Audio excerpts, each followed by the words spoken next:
Ssaabaminisita wa Uganda Robina Nabbanja alaze obwennyamivu n'okutya olw'engeri enguudo mu Kampala gye zikolwamu mu kasoobo ng'agamba nti kino kirabika bakikola na kigendererwa ekyokusuula gavumenti ya Museveni. We are going from here. After this meeting, I'm going to your office and check why you are doing this to us. Why are you doing this to government? To the people of Uganda? Everybody is crying. Should we continue like this? After here, we are going together. I'm going behind your back. Nabbanja bw'ati atabukidde abachina abakulira kampuni eya China Contractors eyaweebwa omulimu ogw'okukola enguudo mu Kampala ng'agamba nti bano agenda nagenda abawabire ewa mukama waabwe ambasada wa China atuula mu Uganda olw'okukola emirimu akasoobo egiba gibaweereddwa. I can arrest you.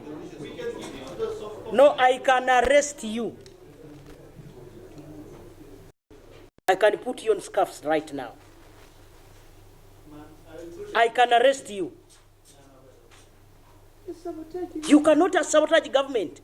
Everybody is abusing government. You can go on scuffs right now. No, you show me the reason why you should not be arrested. You make a world prime minister, leader of government business, move around and like this, and now you are bringing. Is that in order? Can you do that in your country? Where are you from? India. You are from India. Can you do it in India? Can you? Why a joker? Are you not paid? This business of joking with us must stop. You have been with the designs. Why did you have to wait until when I brought you here 3 days ago? That's when you don't have power, isn't it? What have you been doing before?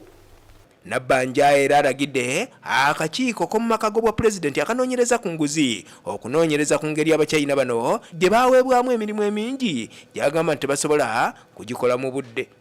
Anti-corruption team to come and see how you got the contracts.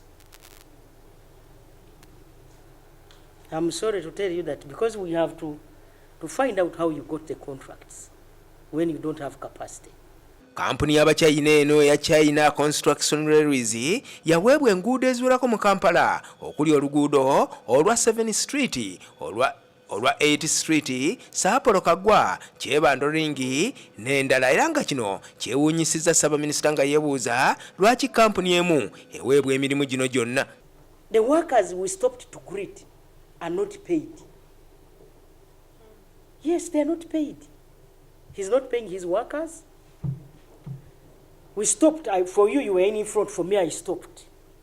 And mbona mulimu tya ngate mukola luguudo lwaffe mama tebatusasula tuli wano tubaala bubaazi.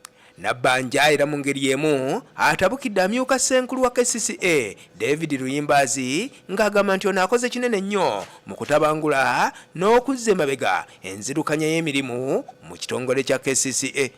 Kampala ayogerwako ng'ekitundu mu Buganda ne Uganda yonna ekisinga okuvaamu omusolo kyokka bwe gutuuka ku nguudo ate ez'omu Kampala ze zisinga okubeera embi.